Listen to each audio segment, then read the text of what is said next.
Plan A ഫെയിലായാൽ എന്തു ചെയ്യും? ചിന്തിച്ചിട്ടുണ്ടോ? പ്ലാൻ എ ഫെയിലായാൽ പാനിക് ആകേണ്ട ആവശ്യമേ ഇല്ല.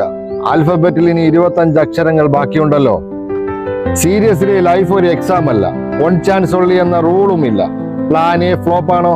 No problem, plan B is ready. അതുകൂടി ഫെയിൽ ആണെങ്കിൽ കൺഗ്രാറ്റ്സ്, നീ ഇപ്പോൾ എക്സ്പീരിയൻസ്ഡ് ആയി കഴിഞ്ഞിരിക്കുന്നു. ചിലർ പ്ലാൻ എയിൽ തന്നെ സക്സസ് ആവും.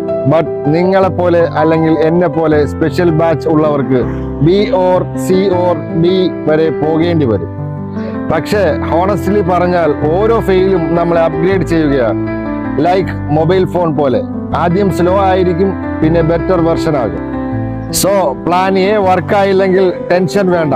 പ്ലാൻ ബി, സി, ഡി ഇല്ലെങ്കിൽ ഡയറക്റ്റ് പ്ലാൻ ഇസഡ് വരെ നമുക്ക് പോകാം. കാരണം ചിലപ്പോൾ ലൈഫ് നമ്മളോട് പറയും, ബ്രോ എ അല്ലെങ്കിൽ ഇസഡ് ആണ് നിന്റെ ഡെസ്റ്റിനി എന്ന്. അതുകൊണ്ട് ഏറ്റവും അപ്രതീക്ഷിതമായ ഒരു പ്ലാനാണ് നിങ്ങളെ ശരിയായ വിജയത്തിലേക്ക് എത്തിക്കുന്നത്. പ്ലാൻ എ ഫെയിലായാൽ നിരാശരാകേണ്ട, വിജയിക്കാം നമുക്ക്.